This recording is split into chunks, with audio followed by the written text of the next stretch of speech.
Welcome to True Crime Case Files. Today's episode takes us aboard a luxurious cruise ship, where a celebration of love and commitment ended in a shocking tragedy. We'll unravel the mystery of a love triangle that turned deadly on the open seas. Join us as we navigate through the turbulent waters of jealousy, passion, and betrayal in the case of Ray Truscott. In the summer of 2001, as the world slowly adjusted to the new millennium, Ray Truscott, a 53-year-old life insurance analyst from Plano, Texas, was preparing to celebrate a milestone that many couples dream of but few reach: his 20th wedding anniversary. Ray, a father of three, was known in his community as a man of integrity and dedication. He had built a stable career at New Life Financial, a reputable firm known for its competitive edge in the bustling Dallas-Fort Worth metroplex. A graduate of the University of Texas at Austin, Ray had climbed the ranks through sheer determination and a knack for numbers. His colleagues often described him as the first to arrive and the last to leave the office, a testament to his work ethic. Ray's life at home was no less exemplary. His wife, Dinah, and their children were the center of his world. Neighbors would often see the Truscott family at community events or hear about their travels to places like the Grand Canyon or Disney World, the latter being featured in a 2001 Disney vacation planning VHS that had just been released. Ray's personality was a blend of the analytical mind of an insurance analyst and the warm heart of a family man. He was known for his dry wit, often referencing the latest Dilbert comic strip, which amusingly captured the quirks of corporate culture. His dreams, though, were not confined to spreadsheets and actuarial tables. Ray aspired to see his children graduate from college and to one day retire to a quiet life, perhaps in the Texas Hill Country, where he and Dinah could enjoy their golden years. In the days leading up to his death, Ray was seen in high spirits, even mentioning to his neighbor about his anticipation for the U2 Elevation Tour concert, scheduled for later that year. He had been meticulously planning the anniversary cruise, set to embark from Galveston, Texas, aboard the majestic Voyager of the Seas, a Royal Caribbean vessel famed for its luxurious amenities and scenic routes. Little did anyone know that this journey, meant to celebrate 2 decades of love and commitment, would be his last. On the morning of June 15, 2001, as the Voyager of the Seas, a Royal Caribbean cruise liner, cut through the tranquil waters of the Gulf of Mexico, an unsettling discovery was made that would mar the ship's record of idyllic voyages. It was approximately 7:30 a.m. when the body of Ray Truscott, a 53-year-old life insurance analyst from Plano, Texas, was spotted by a fishing boat, the Sea Sprite, captained by Marcus Caldwell. The vessel, a common sight in these waters, was out for its regular trawl when it stumbled upon the grim scene. The weather was uncharacteristically mild for a June morning, with a soft breeze that offered little solace to the crew of the Sea Sprite as they grappled with their find. Captain Caldwell, a seasoned mariner, was taken aback by the sight of the lifeless body bobbing in the gentle swells. His initial shock quickly turned to action as he radioed the Coast Guard, his voice steady but tinged with the gravity of the situation. The crew, maintaining their composure, secured the area to preserve the integrity of what was now a crime scene. The discovery sent ripples through the media, with local news channels like KHU interrupting their regular programming to report on the incident. The cruise ship, which had set sail from Galveston, a port city still bustling with tourists flocking to attractions like Moody Gardens and the recently opened Schlitterbahn water park, was now the center of a tragic narrative. As the news of the discovery reached the ship, passengers who had been enjoying amenities such as the ship's ice skating rink and mini golf course were struck by a palpable sense of disbelief. The vacationers, many of whom were Texans looking to escape the early summer heat, were now witnesses to a real-life drama unfolding in the midst of their leisure. The serene morning of June 15, 2001, aboard the Voyager of the Seas was abruptly shattered when word of Ray Truscott's untimely death reached the ship's captain. Within hours, the vessel, a floating city that boasted a rock-climbing wall and an opulent dining hall, transformed into a somber crime scene. The U.S. Coast Guard, alongside the FBI, tasked with investigating crimes on international waters, quickly dispatched their best agents to the ship, which was now anchored off the coast of Galveston, Texas. Detective Corrine Henning and Detective George Givens were among the first to arrive. Henning, with a reputation for her unerring gut instinct, and Givens, known for his methodical approach to crime solving, stepped onto the ship with a sense of urgency. The media frenzy had already begun, with outlets broadcasting live updates, fueling public interest and speculation. The detectives made their way to stateroom 7156, the last known location of the victim. To their seasoned eyes, the interior of the room appeared undisturbed, the bed neatly made, and personal effects arranged as if awaiting their owner's return. However, the balcony presented a stark contrast. Chairs were overturned, and a single glass lay shattered, its fragments catching the morning light, a silent testament to the struggle that had occurred. The crime scene was meticulously processed. Forensic teams dusted for fingerprints, combed through fibers, and collected DNA samples, while the ship's CCTV footage was seized for review. The investigators' presence was a solemn reminder to the passengers that their idyllic retreat had been breached by violence. As the investigation unfolded, the world outside continued its pace. In the background, faint sounds could be heard from the ship's onboard entertainment system, a hit song of the time, now a jarring soundtrack to a tragedy. The detectives, unfazed by the ship's grandeur or the distractions of the media, focused on the grim task at hand, piecing together the final moments of Ray Truscott's life and identifying his killer.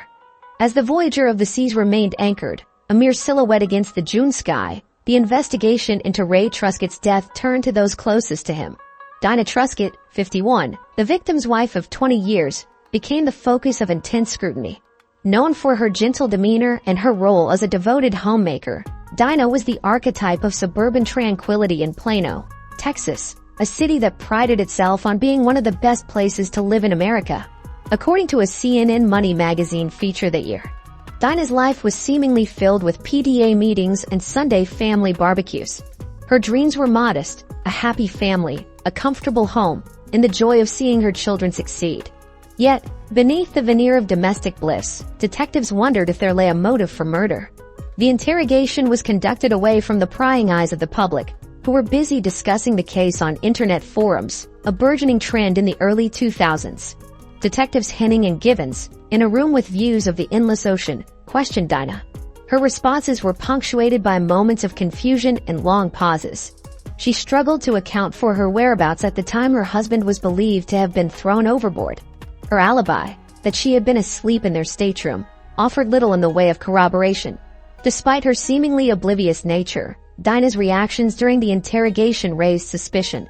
Was her demeanor a mask for something more sinister, or simply the shock of a grieving widow?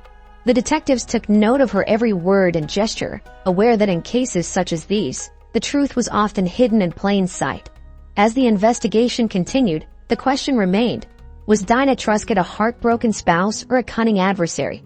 The inquiry into Ray Truscott's death intensified as the focus shifted to Bob Hackles, a 56-year-old colleague of the victim. Hackles, a seasoned insurance analyst at New Life Financial, was aboard the Voyager of the Seas with his family. His outward persona was that of an affable family man, yet beneath this facade was a clandestine relationship with Ray that, if exposed, could upend his life. Hackles' presence on the cruise was ostensibly for leisure, alongside his Russian wife, Irina, and their 2 children. However, investigators suspected that his true motive may have been rooted in the tangled web of his secret romantic involvement with the victim. The early 2000s were a time of contrasting attitudes towards such relationships, with television shows like Will and Grace bringing LGBTQ themes into mainstream media. Yet many still face societal pressures to conform to traditional family structures. During the interrogation, Hackles maintained a calm exterior, answering questions with measured responses.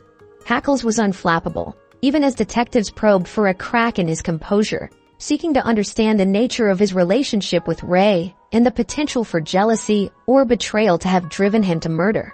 The police were methodical in their approach, aware that the success of shows like CSI, Crime Scene Investigation, which had captivated audiences with its portrayal of forensic science, had raised public expectations for swift, inconclusive detective work. They scrutinized Hackles' alibi, cross-referencing it with witness statements and security footage, determined to uncover whether his calm was a facade for a more turbulent inner turmoil. As the investigation delved deeper, the question loomed. Could Bob Hackles, the man who shared whispered confidences and stolen moments with Ray Truscott, be capable of ending the life of the man he loved? On June 17, 2001, 2 days after the discovery of Ray Truscott's body, a new piece of evidence surfaced aboard the Voyager of the Seas. The morning was marked by a gentle Gulf breeze as a crew member, performing routine maintenance along the starboard side of the ship, noticed something unusual. Caught on a piece of protruding metalwork was a fragment of fabric, navy blue, with a distinctive pattern that matched a shirt belonging to Bob Hackles, one of the prime suspects in the case. The finding was a potential turning point in the investigation, a tangible clue in a case that had thus far offered few. The fragment was immediately secured and sent for forensic analysis, with the hope that it might yield DNA or other materials that could link the suspect to the crime scene. The media, always hungry for a new angle on the story, began to speculate on the implications of this development. The FBI agents, well versed in the nuances of evidence collection and its role in building a case, treated the discovery with the gravity it deserved. The weather, which had been a mix of sun and cloud, seemed to mirror the uncertainty that hung over the ship as passengers and crew alike pondered the significance of the find. As the news of the fabric fragment reached the mainland, it became a topic of discussion on news programs, where anchors dissected the latest developments with legal experts. The cruise ship, once a symbol of escape and relaxation, had become the backdrop for a narrative that was as gripping as any summer blockbuster, with the added weight of real-world consequence. The investigators, for their part, continued their meticulous work, aware that in the world of criminal justice, unlike the instant gratification of winning a game of Who Wants to Be a Millionaire, patience and thoroughness were the keys to uncovering the truth. The investigation's next chapter unfolded as attention turned to Carl Bauhines, a 49-year-old librarian from Largo, Florida, whose connection to Ray Truscott added another layer of complexity to the case. Carl, a seemingly unassuming man, was revealed to have been entwined in a secret romantic liaison with Ray, a fact unknown to both Dinah Truscott and Bob Hackles, the other suspects in this unfolding drama. On board the Voyager of the Seas, Carl's demeanor stood in contrast to the ship's vibrant atmosphere, which typically buzzed with the excitement of vacationing families and couples. His quiet, introspective nature belied the depth of his involvement with Ray, and as the FBI delved into his background, they uncovered a man who dreamed of a life less ordinary. Yearning for acceptance in a world that was just beginning to embrace diversity in love and relationships. In the interview room, Carl's emotions were palpable. He vacillated between anger and profound sadness, his dreams of a future with Ray now irreparably shattered. For Carl, there was no escape from the harsh glare of suspicion that now shone upon him. His responses to the FBI's probing questions were tinged with desperation, as he struggled to reconcile his clandestine relationship with the brutal end it had met. As the investigation wore on, the public followed the case with the same fervor as they did the unfolding saga of Gary Condit and Chandra Levy, a scandal that dominated the news cycles. The question on everyone's mind was whether Carl Bauhines, a man who sought solace in the quiet corridors of a library, could be capable of a crime as loud as murder. The investigation aboard the Voyager of the Seas culminated in a revelation that pierced the veil of mystery surrounding Ray Truscott's death. Bob Hackles, a 56-year-old insurance analyst and secret romantic partner of the victim, emerged as the perpetrator. The evidence painstakingly gathered by the FBI pointed irrefutably to a crime of passion, a fatal encounter that transpired against the backdrop of the ship's grandeur in the Gulf of Mexico's expanse. Bob, known for his convivial demeanor and professional success, was a man whose outward life belied the turmoil within. His dreams of a concealed relationship with Ray, free from the scrutiny of society and the constraints of his own family, had been dashed by Ray's intention to leave him for Carl Bauhines. The revelation had ignited a rage at Bob that culminated in a violent confrontation, ending with Ray's body being cast into the ocean's depths. The method was as brutal as it was definitive. Bob had pushed Ray from the balcony of their stateroom after a heated argument. The motive was clear, a mixture of jealousy, fear, and the unbearable prospect of losing Ray to another. The crime, devoid of weapons or premeditation, was an impulsive act that forever altered the course of several lives. As the news of the murderer's identity spread, the story became a subject of intense media scrutiny.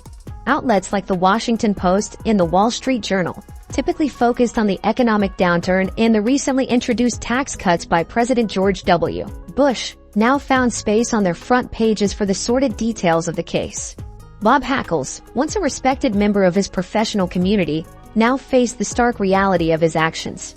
His life, once interwoven with the fabric of Ray's, had unraveled in a moment of uncontrolled fury. The question of why a man would commit such an act hung heavily in the air, a reminder of the fragile nature of the human psyche. The climactic turn in the investigation aboard the Voyager of the Seas came on the morning of June 20, 2001. The skies above Galveston, Texas, were overcast, a somber reflection of the proceedings on the ship below.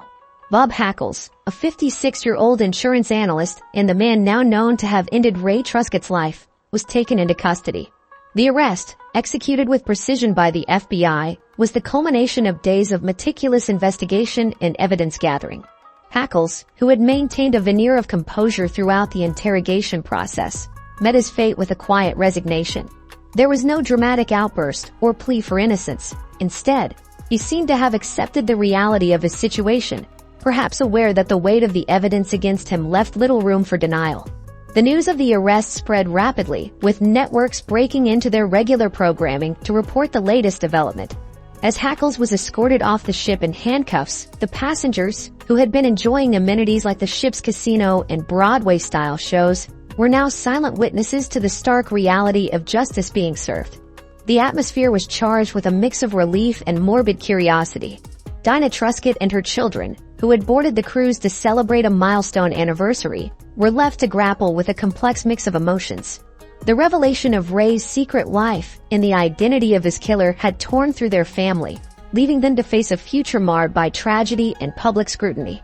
The trial of Bob Hackles, set against the backdrop of a post-Y2K America grappling with the tremors of a shifting global landscape, commenced with the gravity befitting a case that had captured the nation's attention.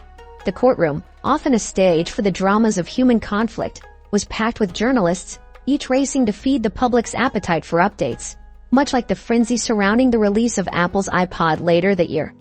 A device that promised to revolutionize the way we consumed media. Prosecutor Angelo Argelia, a seasoned attorney with a reputation for his relentless pursuit of justice, presented a narrative of betrayal and jealousy that had culminated in the tragic death of Ray Truscott. He painted Hackles as a man whose facade of normalcy was shattered by the revelation of his secret relationship and the prospect of its end. The defense, led by the astute Janet Pringles, countered with an appeal to the jury's sense of compassion, framing Hackles' actions as those of a man driven to the brink by emotional turmoil, not unlike the characters in the popular primetime drama The Sopranos, which delved into the complexities of the human psyche. As the trial unfolded, the victims' families sat in the gallery, their presence a silent testament to their loss. The emotional toll on Dinah Truscott and her children was palpable, their grief compounded by the media circus that had descended upon their private tragedy. The verdict, when it came, was unanimous: guilty. The sentencing followed, with Hackles receiving a punishment that some deemed harsh, others lenient, but all recognized as the irreversible conclusion to a series of irrevocable choices. The courtroom, which had been a crucible of tension, released a collective breath as justice was pronounced. The aftermath of the verdict rippled through the Truscott family and friends, their reactions a mosaic of relief, vindication, and unending sorrow. The case, which had unfolded alongside the country's preoccupation with events like the brewing storm over the Enron scandal, left an indelible mark on all who had been touched by it. In the wake of the trial that concluded with Bob Hackles' conviction, the individuals connected to the tragedy aboard the Voyager of the Seas began the arduous process of moving forward. The Truscott family, their private grief made public, sought solace in the routines of daily life. Dinah Truscott, once planning for an anniversary celebration, now faced the daunting task of rebuilding her family's world without Ray. The children grappled with the dual loss of their father and the family's untarnished image. Detective Corinne Henning and Detective George Gibbons, the law enforcement duo who had pieced together the case, continued their careers with the FBI, each carrying the weight of the Truscott case as a somber reminder of the complexities hidden within human relationships. The case had tested their resolve and proven their dedication to uncovering the truth. Carl Bauhines returned to his life in Largo, Florida, his brief and secret romance with Ray now a closed chapter, its details buried in court documents and news archives. He sought anonymity, a return to the quietude of his profession, away from the sensationalism that had briefly thrust him into the public eye. The world outside, meanwhile, carried on at its relentless pace. The stock market, which had been in a state of flux since the dot-com bubble burst, continued to ebb and flow, a reflection of the nation's economic uncertainties. Brands like Nokia and Motorola dominated the mobile phone market, Their device is a ubiquitous presence in the hands of those eager to stay connected in an increasingly digital age. As the years passed, the memory of the case faded from the public consciousness, replaced by new headlines and scandals. Yet for those directly affected by the tragedy, the echoes of the past remained. They moved through their lives, each day a step further from the events on the ship, but forever aware of the indelible mark left by the case of Ray Truscott. As we close this chapter of True Crime Case Files, we're reminded of the unpredictable nature of the human heart. A voyage that began with celebration ended in tragedy, leaving us to ponder the line between love and obsession. Thank you for joining us on this journey into the depths of passion and peril. Until next time, keep a watchful eye on the mysteries that surround us. Hey, true crime case solvers, interested in more real-life murder mysteries? Be sure to like and subscribe to our channel. And do you have any thoughts about this case or have a case of your own you'd like us to investigate? Leave us a comment. Until then, stay safe, true crime case solvers.